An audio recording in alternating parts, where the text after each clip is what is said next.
the murders and to get the alleged murders and to focus too much on the killing doesn't really take us any further in our understanding. I mean, we know we've known for a long time that that the abused become the abusers. We don't need a new study on that. That's pretty significant. And Joel said very eloquently, if you treat somebody a certain, if you abuse somebody, we're going to pay for it. If it's not the guard, it's going to be society. So, Panzram is so badly abused, he wants to kill the whole damned human race. That's the thing he's sorry for. I'm sorry for only two things. These two things are, I'm sorry that I have mistreated some few animals in my lifetime, and I'm sorry that I was unable to murder the whole damn human race.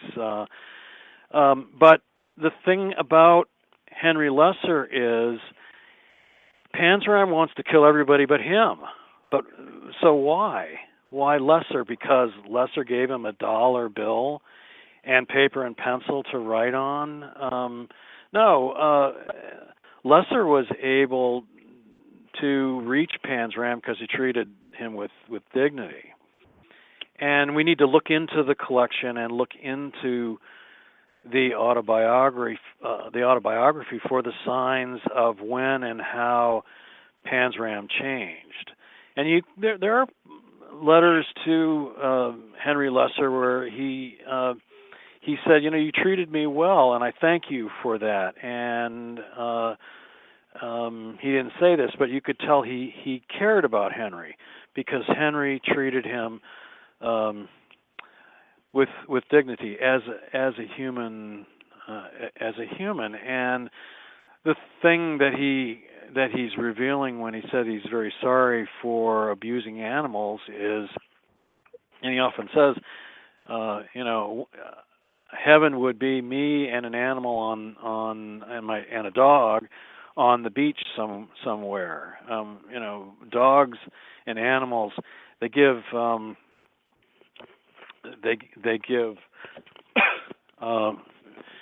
great love, and that's what Panzram did not have, and I think the manuscript needs to be seen from the point of view as where did Henry Lesser start to change Carl Panzram. So I think it's also a great example of how the artifacts from the past can help us in how we're responding to the things life is making us face. I mean, Henry Lesser is an example of how he responded to the Panzram phenomenon, getting this story down, giving it to us, coming and speaking to Thomas Gitchoff and Joel Goodman. And it's Gitchoff and Goodman who are responding to Henry Lesser.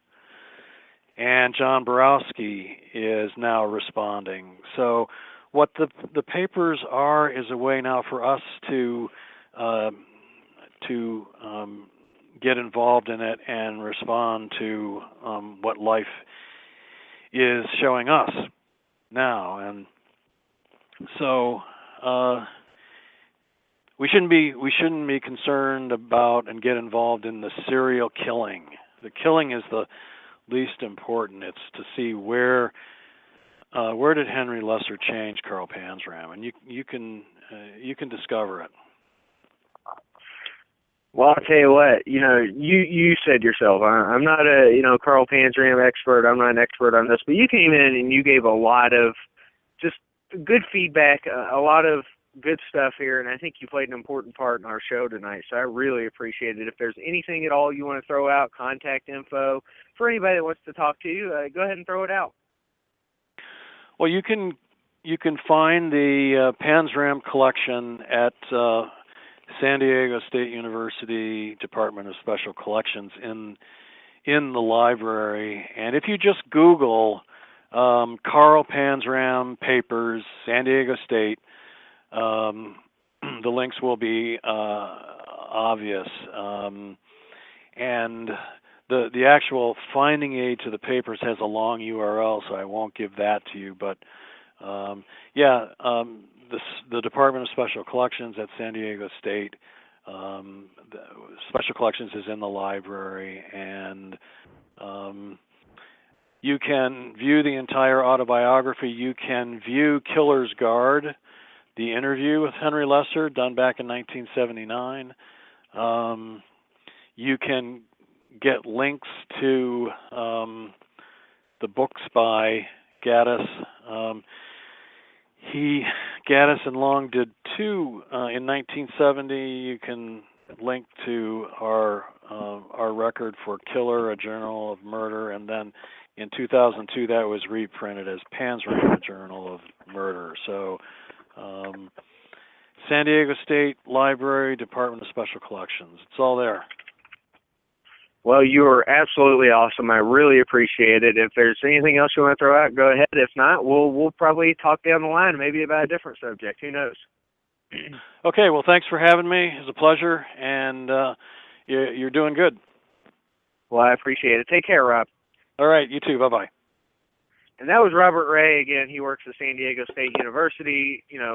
Special collections, or you can look it up on the Carl Panzram site there, specifically what his title is. But again, important work he's doing there to kind of make sure that these manuscripts stay preserved for future generations to kind of research it. Vic, how are you, sir? Are you there? I am here. I'm doing good, brother. How about yourself?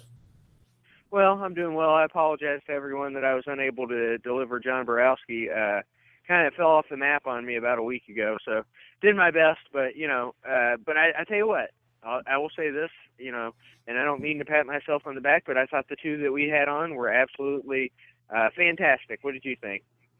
I thought they were both great. They both had a wealth of knowledge about different stuff, and one from the university and then one from the prison perspective, and I thought they were both great. Well, I'll tell you what, let's actually talk about some Carl Panzram now, because I think you and I like to talk about serial killers and things like that. So I'm going to throw out some general info real quick. They classify him as a serial killer, obviously, his characteristics, and this is coming straight from murderpedia.org.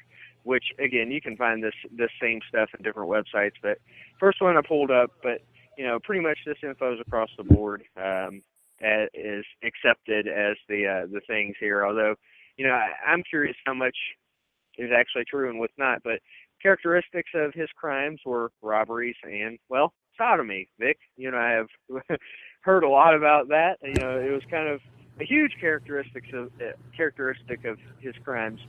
Because not only did he like to murder these people, he kind of wanted to rape them. And, Joel talked about how he was a homosexual. But to me, it's always been more about his dominance of another human being than just the fact that he was a homosexual. What do you think there? Yeah, obviously he was a homosexual. If not, he wouldn't have been doing it. But I think the dominance did play a role in it. But if it was just about dominance, then he probably would have did men and women. So I think, there was obviously some type of homosexual going on in there. He did it to reportedly over 1,000 men, man. That's just crazy. That's what he said. Yep. Yeah. I realize that he probably fabricated a lot of it, but you got to take the man at his word. Who's going to prove him wrong? At first glance, it sounds like it might be bullshit, but if you think about all the trains and different things he rode on and all the different places he visited, which I'll get into shortly, maybe it's not so far off, I bet you it's more than 100, probably less than 1,000, so, who knows? I guarantee it's, up in the high triple figures at least. And, the one thing that really amused me about the whole thing is how it all got started. You know what I'm saying? He was on the train and he got gangbanged by some hobos, and he thought it'd be cool to start doing it himself. Yep, that's the story. And his number of confessed victims is 22, pretty high. I mean, for somebody who doesn't get the run that a Gacy or all those other guys get, Bundy and all the modern day killers get, but I mean 22 is a pretty good number there, especially for his time. And he was pretty much active from 1920 to 1929 as far as what he was doing. And his method, well, and again, his victim profile were boys and men. And I said earlier to Joel that maybe he didn't fit the normal serial killer profile because a lot of them focus their anger on women. But, taking a step back a little bit, I will say this, that Gacy and Dahmer are the first two that come to mind that do fit exactly that, and they're homosexual too. Yeah, I mean, I wouldn't really say a lot of them focus on women because I mean, a lot of serial killers are of the homosexual persuasion, man. And I mean, we were talking about it the other day. I mean, yeah, there's some that are out there that go for the hookers, the prostitutes, whatever, to rape and kill and do their thing with, the Ted Bundys of the world, but. I mean, there's a good amount, at least of the more popular, more famous ones that are, I mean, they're all gay. Or at least a lot of them. Whenever I think of serial killers, a lot of the names that come up in my mind now are Robert Hansen, Zodiac, who was more vicious towards women. The Ted ones Bundy. we've been talking about. Right. And that's kind of one of the reasons for that. But, when you delve into it, a lot of them, are homosexual, and this is not me saying there's something wrong with being homosexual, but I do realize this. There's the ways, that, especially in those different eras, that, they probably had to feel being homosexual because it was not acceptable, especially in Panzram's time. Probably fucked with their head pretty bad. Oh, I guarantee it. I mean, you got to think of how shit was back then, man. I mean, we're talking the early 1900s, and it wasn't acceptable. Yeah, and, people talk about it now and how people get treated now. Just imagine, 80 years ago or even, 20, 30, 40 years ago. I mean, we as a country, yeah, we're still fucked up as far as some of the things we do, but we've come a hell of a lot longer way than people realize, which we've got a ways to go, but it is what it is. But I'll tell you what, Vic, go ahead. I think another big thing with him, because, I mean, going away from the homosexual thing, just being screwed up in the head is like one of the last things he said was, if I was treated nice by, everybody my whole life like I was by whatever his name is, then, maybe I wouldn't have turned out how I am. Maybe I wouldn't be this evil man. So, I mean, you mistreat people and that's what happens. Quit bullying people. I think kind of an examination of Carl Panzram is the classic, are we born this way or do we become this way? And there's a writer who, I can't think of the works that he wrote right now. Well, one of the things he wrote was, what's the name of it? It's something about his father. There's an audiobook out, but regardless, whatever it is, it's kind of a little horror short story. And he talked about how, as children, the proof of the fact that we're not born to be murderers is that as children, we want to be superheroes and things like that. We don't say we want to be murderers, and even if we dress up as Jason. I mean, truly, that's not, as humans, what we are wanting to be. So I just thought that was an interesting thing. So the question is, are people born murderers or do they become murderers? And, in Panzram's case, I kind of think it's a little bit of column A, column B.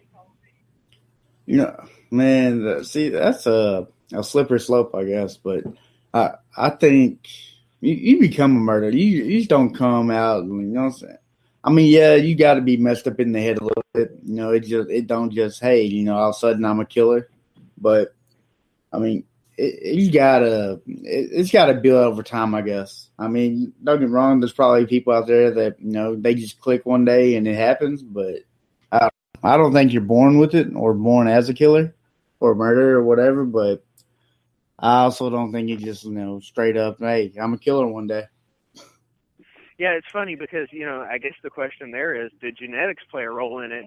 And, a few months ago, we talked to Jeff Mudgett. He doesn't seem to have a murderous bone in his body, and think about who he comes from.